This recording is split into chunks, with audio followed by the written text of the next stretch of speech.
You've been reluctant to sort of have labels attached to you as teacher, philosopher, or what have God, you. man, guru, or and whatever. all that kind You have a reluctance. You see, when about people that, ask me, what are you see, what do you do? You see, not necessarily for a living, I have to tell them, I'm a philosopher of some sort. I did my philosophy, but I am not a professional philosopher.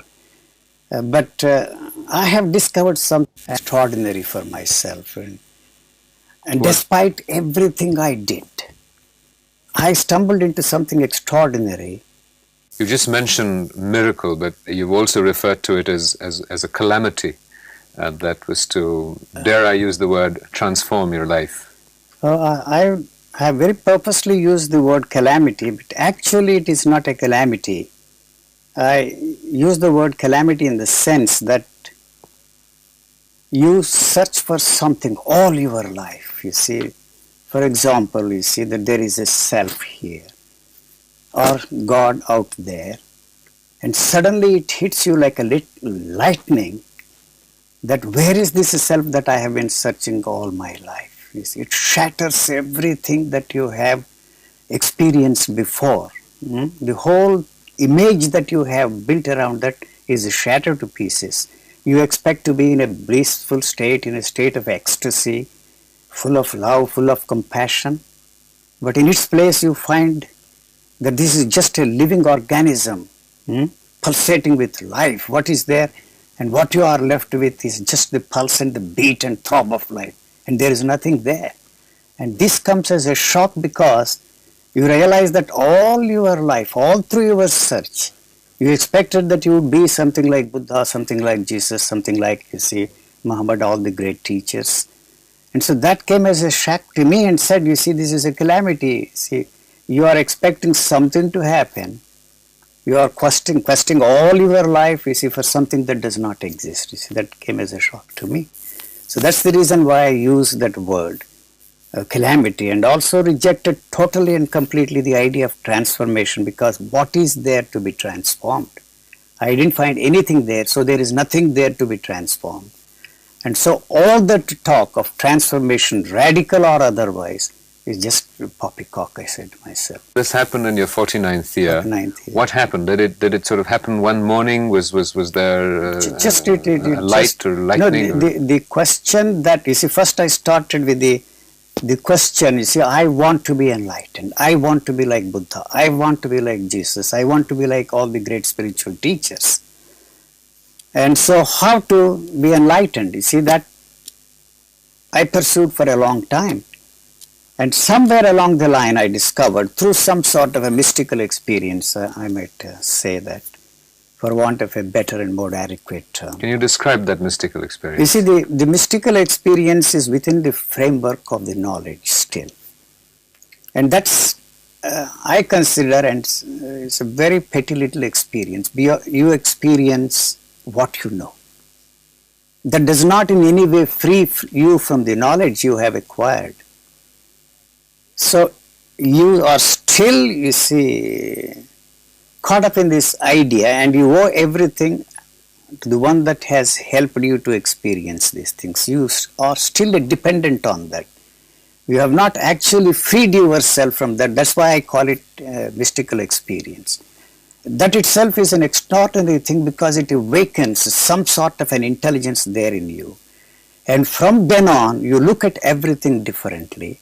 You experience the same old things in a different way and try to share that experience with somebody else. Or you interpret the text, you see, in a different way, in a more meaningful and more expressive way. But I said to myself, this has nothing to do with what I have been interested in. This is a petty little experience.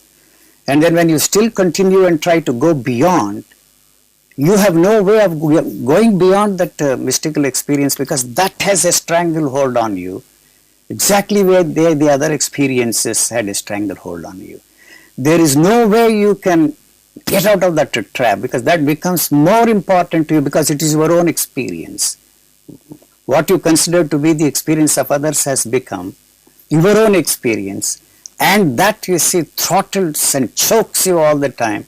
And the struggles to get out of it is more difficult than what it was before. So at that time I could have established a tremendous worldwide organization and invited the whole world and shouted from the tops of the world, here is something which I have discovered for myself. Come ye and listen to me. And that is also the thing that is responsible for the idea of changing the world. When once you are freed from the demand to bring about a change in you, the demand to change the world around you also comes to an end. The question really is that what is it that you experience? You've told us that the consequences of that experience. There's this moment of, I know you're averse to the word enlightenment, but this moment of realization, of self-awareness, if I can call it, or whatever phrase, I don't want to get stuck in the context of the vocabulary of it. All right. But what was the moment? You see, the moment that I realized that I am in the state of Buddha, I am in the state of Jesus, I am in the state of all those teachers, I was emulating them as an example, wanting to be like them, gave me this idea, you have not freed yourself from the knowledge that is passed on to you, what enlightenment is, and who is an enlightened man, and what his behavior patterns are like.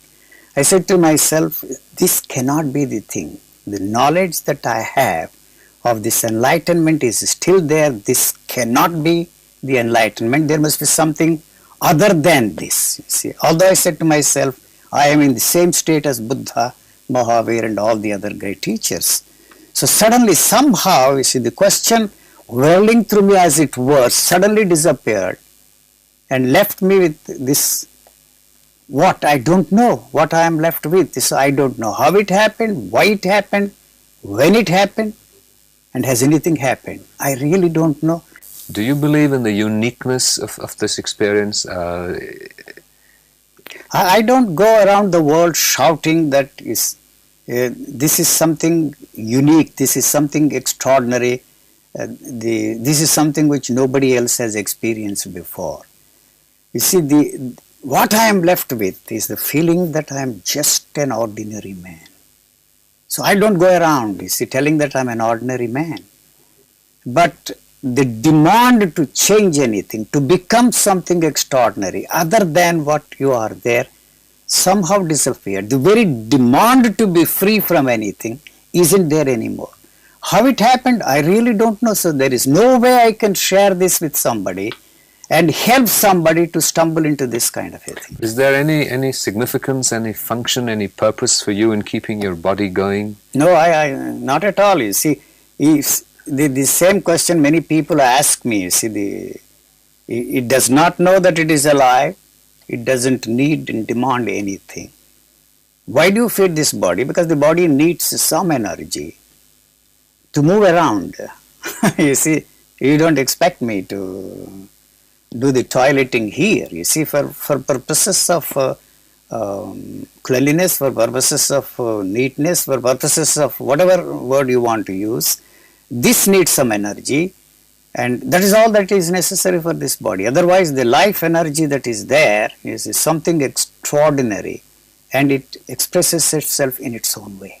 But would it matter if the body ceased to exist? It does not know that it is alive, and when it is dead, it does not know that it is dead. I was saying the other day, the nature is interested in the human bodies only as atoms that can be used somewhere else to maintain the balance or the level of energy in this universe. What is it then that motivates you to keep on living? I have no choice. You see, I did not come into this world of my own choice, and I have no reason, you see, to quit this world. When the time comes, when the body wears down, and when the nature needs these atoms somewhere else, then what we call death takes place. Death is nothing but for this body and in nature. Reshuffling of, you see, the atoms, and when they are needed, the body goes. It wears itself out. It may be possible for me to keep this body going through genetic engineering or some other things that we have at our disposal to keep this body going longer and longer. But what for? You've acknowledged human suffering. You've also said that what happened to you was a spontaneous event. You cannot transmit the techniques of that being possible for other people. What is it that an individual can do Or is there a process of inevitability to an individual's suffering? Where does the catalyst for his own... I don't think individually there isn't a thing. I don't like to use the word damn, the cursed word, at all. You see, collectively means war. You see. Well, at the individual level, what is it that a viewer, me, well, you've already managed it. What I is have it not that we can managed do? it through any volition of mine, through any effort of mine, through will of mine. Let me use this riding a tiger proverb or simile, Chinese proverb, I suppose. You cannot jump off the tiger because of the fear that the tiger might gobble you up. Somehow I was thrown off the tiger. I didn't even know what happened. So suddenly, see, I find that I'm not anymore trying to jump off the tiger. So from that moment onwards, you are not interested even in helping the people and tell them, you see, jump off the tiger. It won't make any difference to them at all. They have to do it on their own. There is no way that they can do anything. You see, this is my doom song. Many people say, we are doomed. Are you and doomed? there is no way you can reverse this course, you see. Not a thing we can do about it. But you see, we have to live in hope and die in hope. Do you live in hope? The hope is always in the future, you see. What is there to hope for? What? You see, the moment you use the question how, the whole thing comes into the picture. You see, how and hope are one and the same. We constantly ask this question, how, to get an answer and to know more and more and more. You see, how to shape our lives, how to change our lives, how to be at peace with ourselves, how to live in a peaceful world, how to live in harmony with the world and with the people around us. But that how is born out of the hope that somehow, some way, you can know how you can change the whole thing. So the moment the how springs up there, the hope goes with it. There is no how. Somehow, you see, the demand to know is not there in me. That's all that I can say, whether you like it or they like it. Do you experience, it makes no difference to me. Am I right in assuming that then the concept of altruism would be non-existent in your worldview? Sure it is. If there is any situation where something demands, you see, you do it. You see, to me, charity is one of the most vulgar things that the human mind has come up with. We have taken away everything that belongs to everybody. And who are we to give charity? That it may be different minds trying to use vocabulary, as you are, to communicate what is essentially a non-conceptual experience, and you may all be talking about the same thing using different words. What I want to emphasize and spotlight and focus is a very simple thing. That we are all puppets. See? And that what is it that is pulling these puppets and play this drama? You call it thought sphere, you call it culture, you call it the fancy phrase, I use it as genetic, morphogenetic field. It really doesn't matter. What I'm trying to emphasize or put across is one basic thing, that there is no individual there at all. There is no individual mind there. You and I have been created by culture, by society, for the simple reason that that is a self-perpetuating mechanism, and it is interested in perpetuating that, maintaining its continuity. So there is nothing here, there is no individual there. The very demand to be an individual is baseless, is false.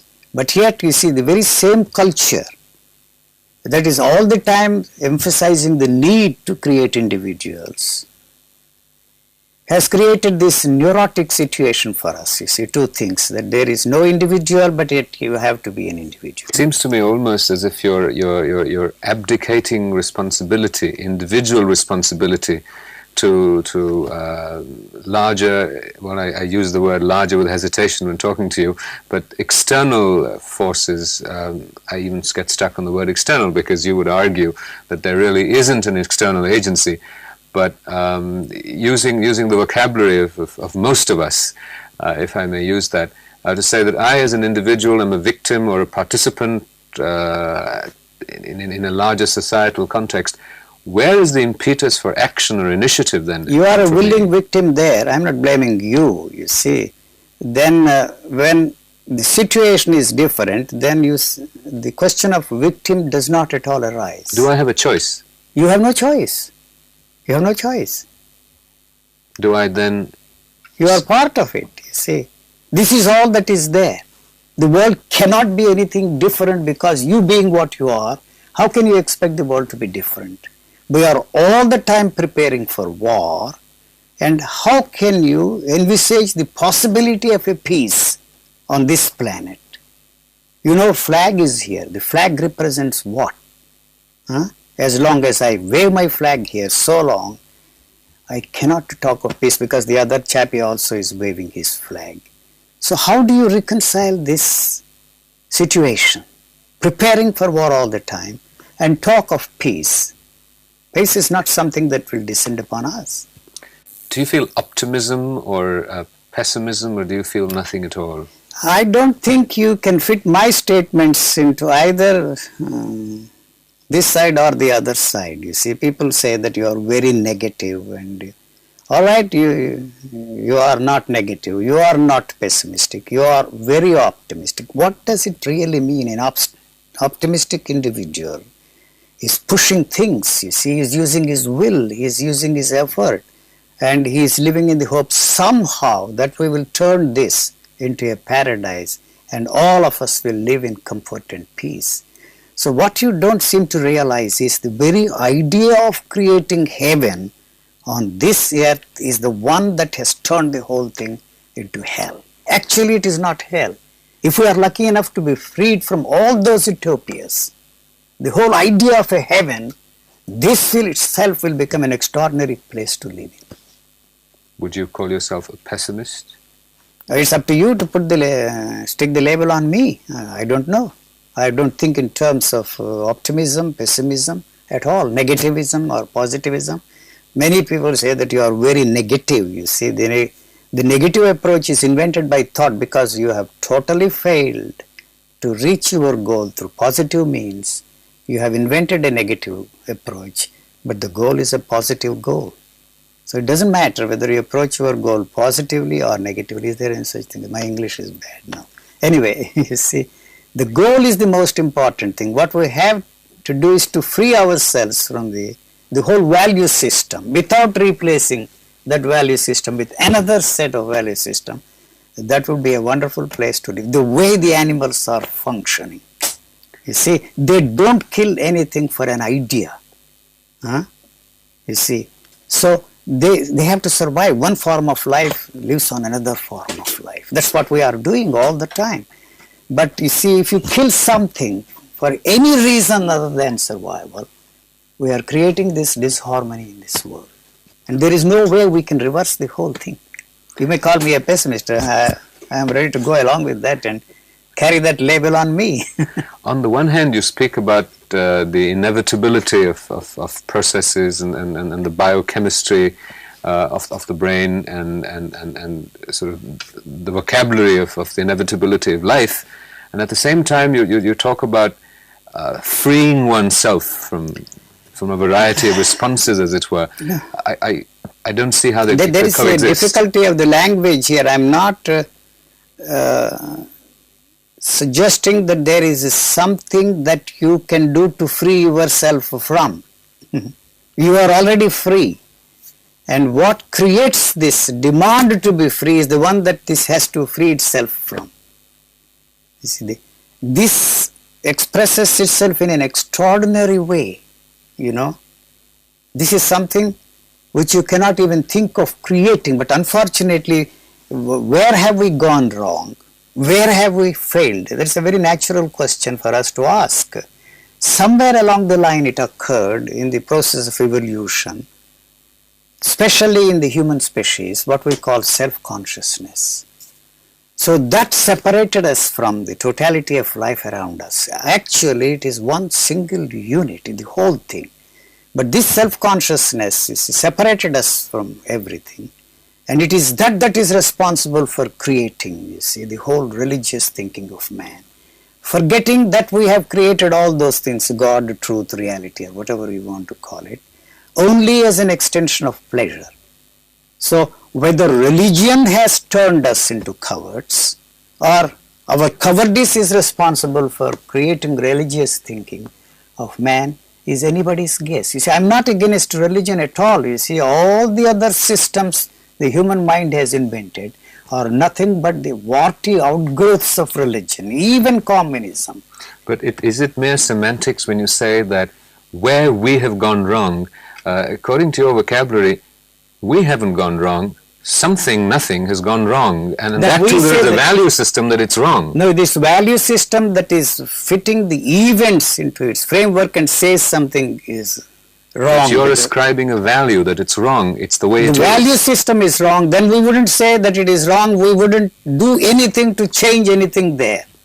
This is a perfect piece of creation, and our value system makes us believe that something is wrong with it, you see. So we superimpose on that all our ideations and meditations and destroy what is something extraordinary that is already there.